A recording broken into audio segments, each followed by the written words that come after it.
그냥 찬양 감사드립니다. 큰 은혜 받습니다. 하나님께서도 매주 기뻐하시리라 믿습니다. 할렐루야. 오늘 말씀 통해서 주님의 뜻을 깨닫는 지혜와 또 기도의 응답을 누리는 은총이 우리 모두에게 넘쳐나기를 주님의 이름으로 간절히 축원합니다. 우리가 살다 보면은 이런 기도를 할 때가 있습니다. 주님, 제발 이 사람을 제 앞에서 좀 치워주세요. 하나님, 왜 저 사람을 그대로 두시는 겁니까? 하나님, 저를 사랑하신다면서 제가 이렇게 지금 힘든데 왜 보고만 계십니까? 이런 절규를 해보신 적 있으실 거예요. 누군가 때문에 마음이 무너질 때가 있고요. 누군가의 그 말 한마디 때문에 잠 못 잘 때가 있습니다. 그 사람만 내 인생에서 좀 사라진다면 정말 내가 평안할 것 같아요. 그런데 더 괴로운 것은 나는 너무나도 이렇게 힘든데 하나님께서 당장 그 사람을 심판하지 않으시는 것처럼 보일 때가 있어요. 주님, 왜 저 사람은 아무 일도 없는 것처럼 저렇게 살아갑니까? 저는 이렇게 아픈데 왜 저 사람은 저렇게 멀쩡합니까? 오늘 본문에 나오는 다윗이 바로 그런 입장에서 하나님 앞에 절규했던 사람입니다.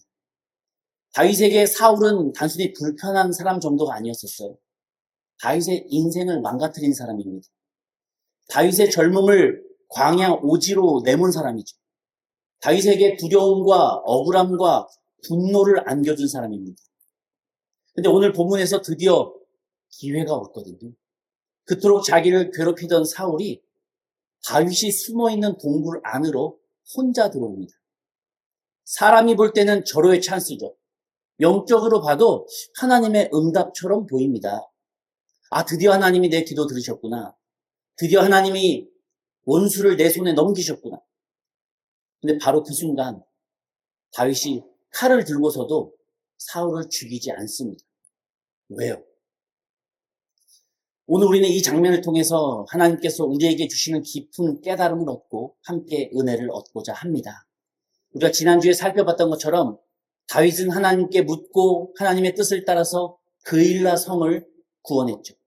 그런데 어떻게 됩니까? 그일라 사람들이 사울 왕에게 다윗을 넘겨줄 계획을 짜고 다윗을 배신했음을 보게 됩니다. 은혜를 베풀었는데 배신을 만났어요. 그래도 다윗은 그일라 성 사람들을 구원하기 위해서 조용히 아무 말 없이 그일라 성을 나와 다시 광야로 들어갑니다. 그리고 시간이 좀 흘렀어요. 다윗과 그의 사람들 600여 명은 엔게디 광야에 머물게 됩니다. 엔게디는 유다 동쪽 사해 근처에 있는 광야라고 해요.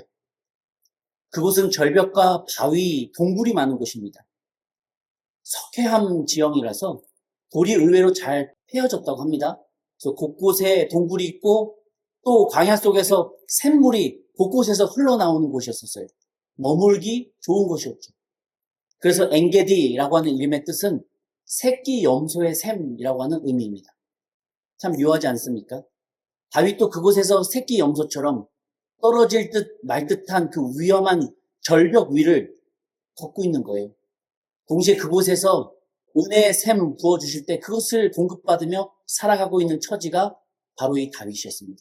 그래서 엔게디가 새끼 염소의 샘이라고 하는 의미예요. 오늘 본문 1절에 보면 사울이 블레셋 사람들을 추격하고 돌아왔습니다. 근데 그때 누군가가 다윗이 엔게디 광야에 있습니다 라고 하는 밀보를 합니다. 그러자 사울이 어떻게 합니까? 방금 전쟁을 마치고 돌아온 이 피곤한 상황 속에서도 다윗이라고 하는 이름을 듣자마자 추격을 시작해요. 정예병 3,000명을 데리고 다윗을 잡으러 엔게디로 향합니다. 다윗과 함께했던 사람들은 600여 명이거든요.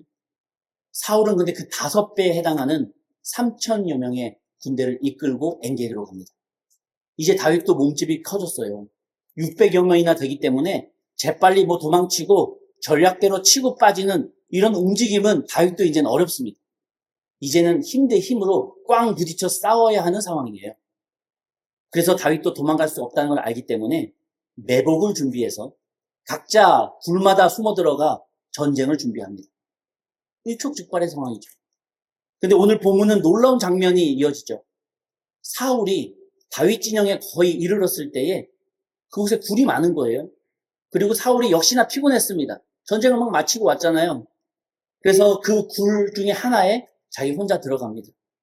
3절에 보니까 이렇게 말을 해요. 길가 양의 우리에 이른즉, 양의 우리는 지명 이름입니다. 양의 우리에 이른즉 굴이 있는지라 다윗이 뒤를 보러 들어가니라.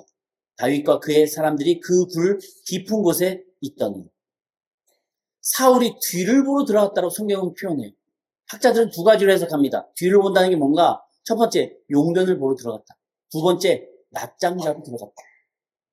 무엇이 되었든지 간에 한 가지 확실한 것은 사울은 완전히 무방비 상태가 된다고 하는 거예요. 놀랍지 않습니까? 많은 굴들 중에서 하필 다윗이 있는 굴로 사울이 들어왔어요. 사울이 그 동굴에서 용변을 보거나 또는 쉰다라고 말을 했기 때문에 그 굴로는 다른 부하들이 들어오지 않습니다. 이거 하나님의 완벽한 인도잖아요. 하나님께서 뜻하셔서 도간에 든 쥐처럼 사울의 처지를 만드셨어요. 이 장면을 보면요, 누구나 이렇게 생각할 수 있습니다. 끝났다. 하나님 드디어 다윗의 억울함을 풀어주시는구나. 이건 누가 봐도 하나님의 손길이다. 다윗의 부하들도 그렇게 말합니다. 4절입니다. 보소서 여호와께서 당신에게 이르시기를 내가 원수를 내 손에 넘기리니 내 생각에 좋은 대로 그에게 행하라 하시더니 이것이 그날이니이다. 얼마나 그럴듯한 말입니까? 다윗이여 보십시오. 하나님이 당신의 원수를 당신의 손에 넘기셨습니다. 오늘이 그날입니다. 지금이 바로 그 응답의 순간입니다. 틀린 말처럼 보이지가 않아요. 상황만 보면 완벽합니다. 기도 응답 받았습니다. 하나님께서 열어주신 문임이 확실합니다. 그런데 다윗은 가만히 있습니다. 제가 딱 한마디 또는 딱 고개만 까딱 이것만 해도 가장 잘 싸우는 참모가 조용히 가서 단칼에 사울을 죽일 수 있는데 다윗은 가만히 있어요. 왜요? 뭘 고민한 겁니까? 뭔가 잘못됐음을 느꼈기 때문이죠. 뭐가 잘못됐다. 영적으로 느끼기에 뭔가 이상했습니다. 어느 포인트에서 이상함을 느꼈는가? 바로 참모진들의 말 중에서 이상함을 느낀 거예요. 참모진들의 가장 마지막 말이 뭔지 아십니까? 다시 읽겠습니다. 4절인데요. 보소서 여호와께서 당신에게 이르시기를 내가 원수를 내 손에 넘기리니 내 생각에 좋은 대로 그에게 행하라. 너의 생각에 좋을 대로 그에게 행하라. 성경에서 당신이 좋을 대로 행하세요 라고 하는 표현은 반드시 좋지 않은 결과로 이어지더라고요. 사라가 하갈을 학대하기 위해서 아브라함에게 허락을 구할 때 아브라함이 뭐라고 답변하는지 아십니까? 당신 눈에 좋을 대로 그에게 행하라 라고 말합니다. 결국 그 결과는 지극히 폭력적인 인간적인 복수로 이어졌죠. 다윗이 그 포인트에서 멈춘 거예요. 하나님이 내 원수를 내 손에 넘기셨다? 그럴 수 있어요. 그런데 내 생각에 좋은 대로 하라 하셨다? 이 말은 하나님께서 하셨을 리가 없습니다. 이건 참모진들이 덧붙인 자기 생각이었다고 하는 거예요. 빨리 다윗의 허락을 받아내서 이 지긋지긋한 도망자의 생활을 끝내고 싶은 참모진들의 사심입니다. 여러분, 우리는 때때로 내 분노를 하나님의 뜻이라고 포장합니다. 내 복수를 하나님의 공의로움이라고 부릅니다. 내 감정을 하나님의 인도하심이구나 라고 착각합니다. 하나님 드디어 갚아주셨다. 하나님이 드디어 저 사람을 내 손에 넘기셨다. 이제는 내가 그렇게 하고 싶었던 그 찌르는 한마디 하겠다. 이제 내가 끊어내겠다. 물론 때로 단호해야 될 때가 있습니다. 그런데 오늘 본문은 우리에게 묻고 있는 거예요. 그 단호함이 정말 하나님의 뜻이 맞느냐? 아니면 내 안에 쌓인 그 분노가 하나님의 이름을 빌린 내 뜻 아니냐? 다윗은 하나님의 진짜 의도를 깨닫습니다. 그래서 칼을 들어요.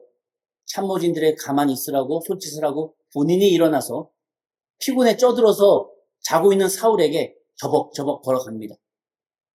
다윗의 손에 있는 이 칼은 일반 칼이 아닙니다. 골리앗의 칼이에요. 다윗이 하나님의 이름으로 골리앗을 쓰러뜨린 뒤에 그 전리품으로 얻었던 이 악연의 상징으로 보여지는 칼이 이 골리앗의 칼입니다. 만약 여러분이 지금 다윗의 입장이라고 한번 상상해 보십시오. 그 사연만은 이 골리앗의 칼로 사울을 죽인다면요. 정말 그럴듯한 간증이 돼요.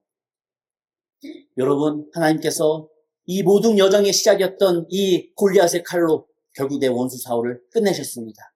하나님께서 나를 왕으로 이렇게 세우셨습니다. 하나님께서 억울한 세월 갚아주셨습니다. 누가 반박할 수 있겠습니까? 너무나도 은혜로운 간증 소재 아닙니까? 그런데 다윗은 사울의 목을 베지 않았어요. 조용히 그의 겉옷자락만 뱁니다. 왜요?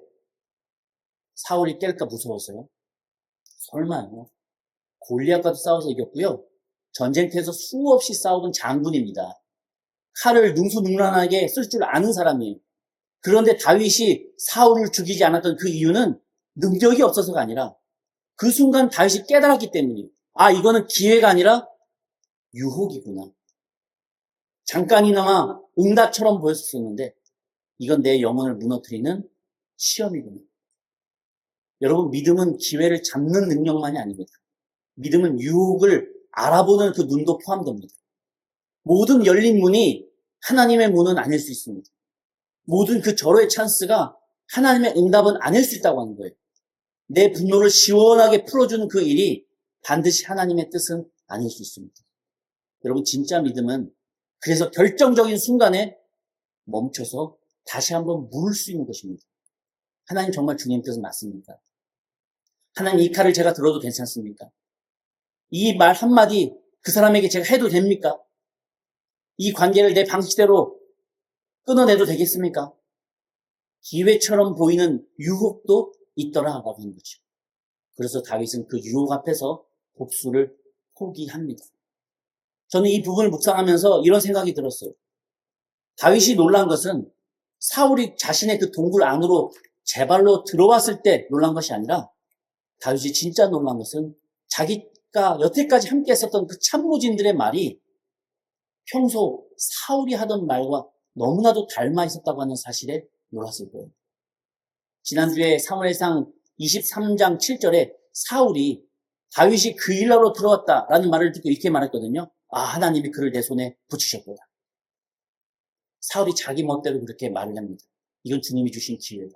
한 번 기도하지 않던 사람이. 그런데 오늘 본문에서 다윗의 참모진들도 비슷하게 말하더라고요. 하나님이 원수를 당신의 손에 넘기셨나이다. 당신 생각이 좋을 대로 하라고 하셨나이다. 입장만 다를 뿐 하는 행동은 똑같더라. 사울은 다윗 죽이려고 하나님의 이름을 끌어왔고 다윗의 참모진들도 사울 죽이려고 하나님의 이름을 끌어옵니다. 여기서 다윗의 정신이 번쩍 들었던 거예요. 내가 미워하던 사울의 방식이 지금 내 안에 있구나. 내가 괴물과 싸우다가 내가 괴물이 되어가고 있었구나. 내가 사울을 죽이고 왕이 된다면 나는 사울과 뭐가 다른 사람입니까? 여러분, 이게 인생 광야가 주는 아픈 은혜이더라고요. 인생 광야는 인간 사울을 제거하는 장소가 아닙니다. 인간 사울 제거하잖아요. 여러분 잘 아시지 않습니까? 제2, 제3의 사울은 계속해서 나타납니다. 인생 광야에서는 내 안에 있는 사울을 보게 하시더라. 내 안에도 똑같은 사울이 있었구나라는 것을 깨닫게 하시더라. 우리는 보통 이렇게 기도합니다. 하나님, 저 사람을 좀 바꿔주세요. 치워주세요. 저 사람 때문에 못 살겠습니다. 근데 하나님 때때로 이렇게 말씀하세요. 그 사람이 네의 눈에 보이냐? 그러면 너의 마음속도 한번 보아라. 너가 미워하는 그 사람을 닮은 모습이 바로 너의 안에 있다. 다윗이 어려서부터 평소에 하나님과 소통하면서 영적으로 예민했기 때문에 자기 안에 있던 사울의 모습을 그 결정적인 순간에 발견한 거예요. 바로 여기서 다윗과 사울의 차이가 나더라고요. 사울은 자기의 마음을 하나님의 뜻이라고 밀어붙였고 다윗은 자기의 마음을 멈추고 하나님 뜻 앞에 내려놓습니다. 사울은 하나님을 자기 편으로 끌어오려 했고 다윗은 자기를 하나님의 뜻 아래에 둡니다. 이게 진정한 왕의 모습이더라고요. 왕관을 쓴 사람이 왕이 아닙니다. 자기 마음을 하나님 앞에서 꺾을 줄 아는 사람이 왕입니다. 오늘 본문 5절에 보면 이렇게 기록합니다. 그 후에 사울의 옷자락 뱀으로 말미암아 다윗의 마음이 찔려. 여기서 마음이 찔렸다라고 하는 말은 단순히 양심이 조금 걸렸다라는 뜻이 아닙니다. 히브리어로 보니까 마음으로 불쌍히 여겼다라는 뜻입니다.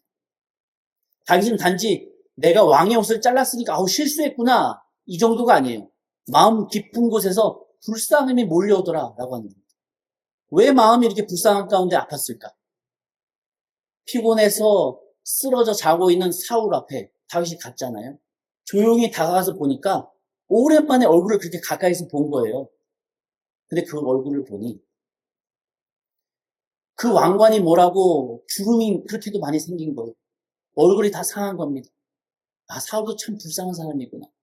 누군가 내 자리 빼앗을까봐 이렇게 두려워서 아둥바둥 됐고, 계속해서 이렇게 자면서도 칼을 차고 있을 수밖에 없는 인생이고, 왕이지만 쉬질 못했고, 권력 가졌지만 평안을 모르고, 군대를 거느리지만 그 마음은 여전히 떨리구나. 그 순간 다윗의 마음이 아파왔더라라고 하는 것이죠. 내가 이 사람을 죽이면 끝나는 줄 알았는데 이 사람도 참 불쌍한 인생이구나. 여기서 복수가 긍휼로 바뀌기 시작하더라. 여러분, 복수는 상대가 강해 보일 때 생기지만 긍휼은 상대의 그 무너진 영혼이 보일 때 생기기 시작합니다. 여러분, 원수의 얼굴에서 긍휼을 볼 수 있습니까? 그 사람의 말은 여전히 미워요. 그 사람의 행동은 여전히 아픕니다. 그 사람이 준 상처는 사라지지 않았어요. 그런데 하나님 안에서 그 사람을 보기 시작하니까 그 사람의 악함만 보이는 게 아니라 그 사람의 상처도 눈에 보이기 시작하더라. 그 사람의 거칠음 뒤에 있는 두려움이 보이기 시작하고 그 사람의 공격성 뒤에 있는 공허함이 보이기 시작하더라. 그때부터 내 복수의 칼이 무뎌지기 시작합니다. 그리고 긍휼의 눈물이 내 마음속에 흐르기 시작하죠. 그래서 다윗은 사울 왕을 죽이지 않았던 거예요. 그리고 더 중요한 것은 다윗이 사울을 죽이지 않음으로써 자기 안에 있는 사울을 죽이기 시작했더라라고 하는 것이죠.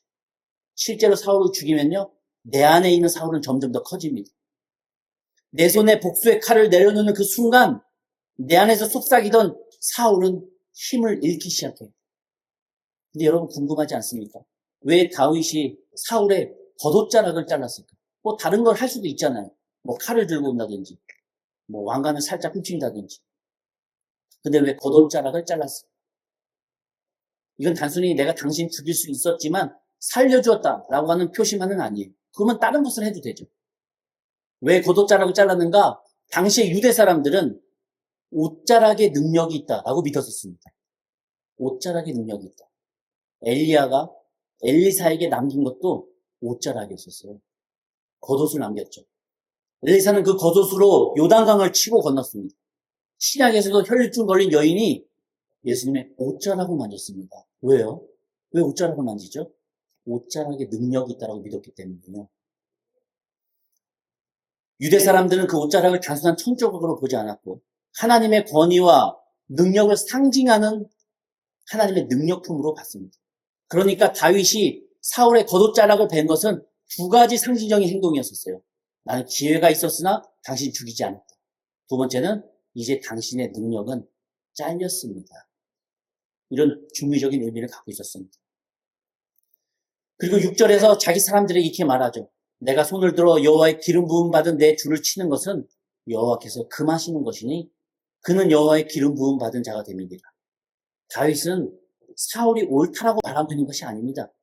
사울이 선하다고 말하고 있는 거 아니에요. 여전히 그는 죄인이고 여전히 하나님 앞에서 몹쓸 악인이지만 그럼에도 불구하고 내 손으로 하지 않겠다. 하나님께 맡기겠다. 우리가 읽지 않은 12절 부분에 다윗이 이렇게 말합니다. 12절인데요. 여호와께서 나와 왕 사이를 판단하사 여호와께서 나를 위하여 왕에게 보복하시려니와 내 손으로는 왕을 해하지 않겠나이다. 여러분, 이게 믿음이에요. 믿음은 억울함이 없어졌습니다 라는 게 아닙니다. 믿음은 이제 내 상처가 깨끗하게 나았습니다 라고 고백하는 게 아니에요. 믿음은 분노가 이제 다 사라졌습니다 라고 말하는 거 아니에요. 어떻게 그게 사라집니까? 어떻게 내 상처가 갑자기 없어집니까? 어떻게 그 억울함이 싹 사라집니까? 아니요. 근데 믿음은 그 모든 감정을 여전히 내 안에 있음에도 불구하고 마지막 심판의 자리를 하나님께 돌려드리는 겁니다. 주님, 제가 심판장 되지 않겠습니다. 제가 칼 휘둘르지 않겠습니다. 제 손으로 끝내지 않겠습니다. 하나님께 이 칼 맡기겠습니다. 사도 바울도 로마서 12장 19절에 이렇게 말하더라고요. 내 사랑하는 자들아, 너희가 친히 원수 갚지 말고 하나님의 진노하심에 맡기라. 기록되었을 때 원수 갚는 것이 내게 있으니 내가 갚으리라 주께서 말씀하십니다. 사도 바울이 전도하면서 선교하면서 얼마나 어려운 상황 가운데 원수 같은 사람들을 많이 만납니까? 마음속에 복수하고 싶은 마음이 없었겠습니까? 순교하면서 하나님 앞에 엎드리는 많은 그리스도인들을 보면서 그 그리스도인들은 복수하고 싶은 마음이 없었을까요? 그런 사울이 말하는 거예요. 원수 갚는 것은 하나님께 있으니 하나님께서 갚으시리라. 주께 맡기라. 하나님께서 원수 갚는다고 하는 것, 그 이유는요, 주님께서 단지 내가 벌하는 사람이야, 내가 재판장이야, 감히 어디서 너가 거기 올라와? 이 말이 아니에요. 하나님은 내가 복수의 사람으로 내가 망하지 않도록 내 칼을 내 손에서 빼앗아 가시는 겁니다. 하나님의 관심은 원수를 처리하는 데만 있는 게 아니에요. 하나님의 관심은 나를 살리는데 더 애정이 있으십니다. 주님은 내 손에 피 묻지 않기를 원하십니다. 왜요?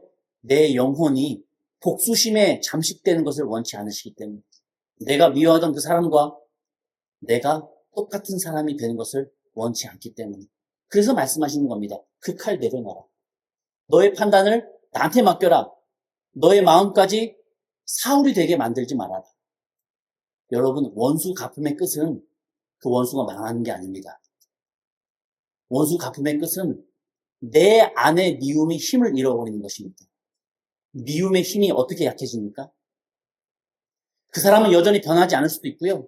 그 상황은 여전히 해결되지 않을 수 있습니다. 그 상처는 여전히 남아있을 수 있어요. 그러나 내가 그 사람을 긍휼히 여기기 시작할 때 그 미움이 약해지기 시작하더라고요. 내 안에 있는 사울이 무너지기 시작합니다. 내 영혼을 묶고 있었던 그 복수의 사슬이 끊어지기 시작합니다. 그때 비로소 하나님이 나를 점점 자유롭게 만드시더라고요. 어떻게 할 때요? 내가 그 사람을 불쌍히 여기는 긍휼한 마음을 풉니다. 다윗은 아직 왕관을 쓰지 않았거든요. 그러나 이미 왕의 마음을 배우고 있었습니다. 진짜 왕은 남을 죽일 수 있는 사람이 아니에요. 진짜 왕은 죽일 수 있는 그 순간에도 하나님께 맡길 줄 아는 사람입니다. 그리고 오늘 이 장면은 우리에게 예수님을 바라보게 만듭니다. 예수님도 억울함 당하셨잖아요. 모욕당하시고 침뱉음 당하시고 십자가에 못 박히셨습니다. 근데 예수님은 복수하지 않으셨거든요. 십자가 위에서 이렇게 기도하십니다. 아버지, 저들을 사하여 주시옵소서. 자기들이 하는 것을 알지 못함이니이다. 이게 복음입니다. 내가 한 만큼 내가 도리어 당하게 된다? 그러면 우리는 여기서 이 자리에서 살아남아 할 수 있는 사람이 한 명도 없습니다.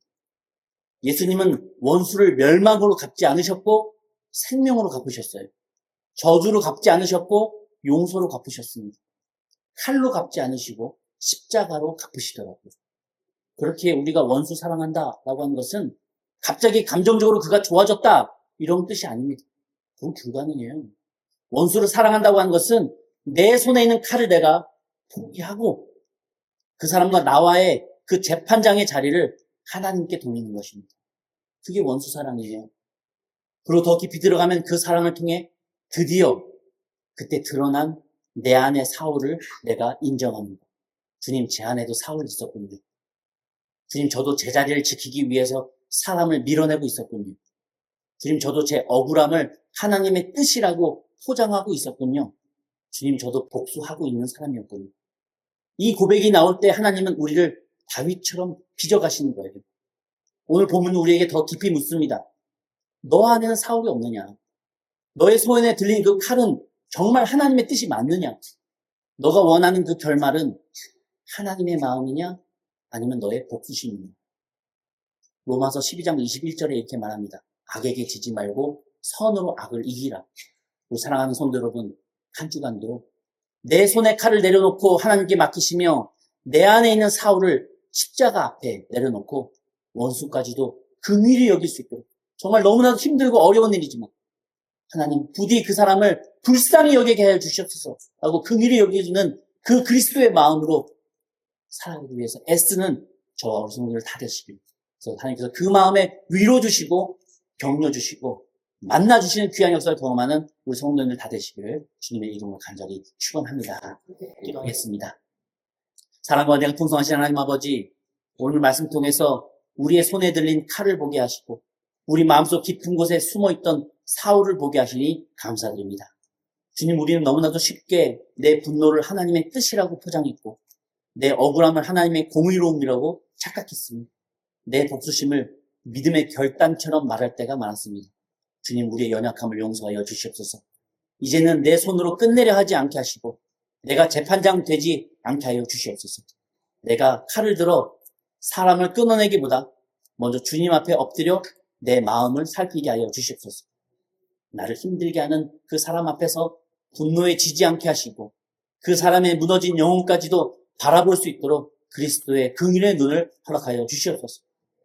예수님께서 십자가에서 원수를 용서하셨던 것처럼 우리도 악에게 지지 않고 선으로 악을 이기게 하여 주시옵소서.